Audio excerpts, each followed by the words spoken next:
بسم اللہ الرحمن الرحیم۔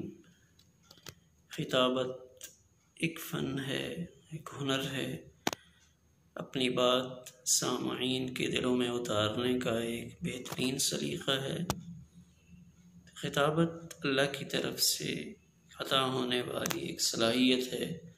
انبیاء کرام علیہم الصلاۃ والتسلیمات میں سیدنا شعیب علیہم الصلاۃ والتسلیمات ان کو خطیب الانبیاء کہا جاتا ہے کہ وہ انبیاء میں سے خطیب ہیں۔ اس طرح حضرات صحابہ اکرام رضوان اللہ علیہم مجمعین میں حضرت ثابت ابن قیس ابن شماس رضی اللہ تعالی عنہ ان کو خطیب الانصار کہا جاتا ہے۔ ان کی آواز فطرتاً بہت بلند تھی۔ جب یہ آیت نازل ہوئی، یا ایھا الذین آمنوا لا ترفعوا اصواتکم فوق صوت النبی، کہ ایمان والو اللہ کے پیارے حبیب کے سامنے اپنی آواز بلند نہ کرو۔ تو یہ گھر میں بیٹھ کے کافی دن آپ کی مجلس میں حاضر نہیں ہوئے، تو آپ صلی اللہ علیہ وسلم نے دریافت فرمایا کہ ثابت کدھر ہیں؟ ایک صحابی جب ان کا پتہ کرنے گئے تو وہ گھر میں بیٹھے رو رہے تھے کہ میں تو ہلاک ہو گیا، مجھے تو اندیشہ ہے کہ میں کہیں جہنم میں نہ چلا جاؤں۔ تو پوچھنے پہ بتایا کہ میری آواز چونکہ اونچی ہے اور اللہ نے منع فرمایا ہے، اس وجہ سے اب تو میں اللہ کے پیارے حبیب کی مجلس میں بھی نہیں جاتا۔ تو جب آپ کو اطلاع ملی تو آپ نے پیغام بھجوایا کہ ثابت آپ میرے پاس آیا کرو، آپ ان میں شامل نہیں ہو اور انشاءاللہ آپ جنت میں جاؤ گے۔ آپ نے جنت کی خوشخبری کا ذکر بھی فرمایا۔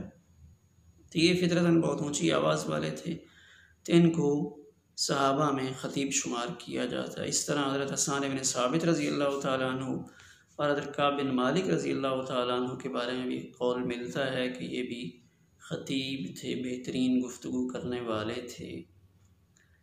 اس طرح صحبان بن ظفر وائلی ان کی خطابت کا تذکرہ بھی ملتا ہے کہ حضرت معاویہ رضی اللہ تعالیٰ عنہ کے سامنے یہ ایک موقع پہ حاضر ہوئے اور وہاں پہ اپنی گفتگو کا آغاز کیا۔ جب کرنے لگے تو انہوں نے عصا، لاٹھی مانگی کہ وہ عصا میرے لیے منگوائیں تاکہ میں عصا پکڑ کر خطبہ دوں، گفتگو کروں۔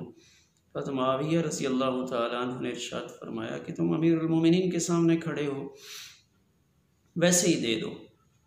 تو انہوں نے آگے سے کہا کہ سیدنا موسیٰ علیہ السلام جب اللہ تعالیٰ سے گفتگو کرتے تھے تو ان کے پاس بھی عصا ہوا کرتا تھا، تو میں بھی عصا لے کر ہی خطبہ دوں گا۔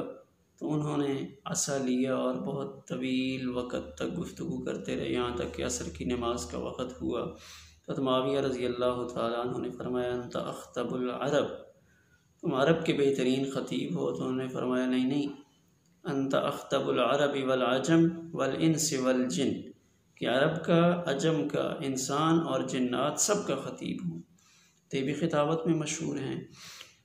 اور امام الانبیاء حضرت محمد الرسول اللہ صلی اللہ علیہ وسلم نے ارشاد فرمایا، ترمذی شریف کتاب المناقب میں ہے کہ قیامت کے دن انا امامہم و خطیبہم، کہ میں قیامت کے دن امام بھی ہوں گا اور انبیاء کا خطیب بھی ہوں گا۔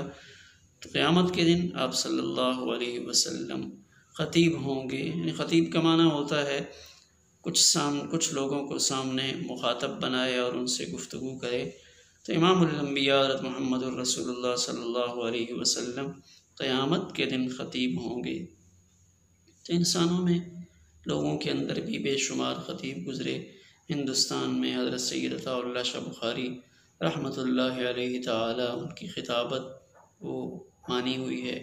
آغا شورش کاشمیری، ان کی خطابت ہر زمانے میں بڑے اچھے علماء رہے، جو بہترین خطابت کرتے رہے۔ یہ سلسلہ خطابت کا انبیاء سے چلا ہے، اور قیامت کے دن آپ صلی اللہ علیہ وسلم انا امامہم و خطیبہم کا مصداق ہوں گے۔ تو اچھے خطباء، ان کی گفتگو سننی چاہیے۔ اللہ نے ان کے کلام میں تاثیر رکھی ہوتی ہے، خاص طور پہ جو تقوی کی دولت سے مالا مال ہوں اور صحیح اہل علم ہوں، ان کے خطاب سے ہمیں بہت فائدہ پہنچے گا۔ اللہ تعالی ہم سب کو اچھے اور نیک خطباء، ان کے علم سے مستفید ہونے کی توفیق عطا فرمائے۔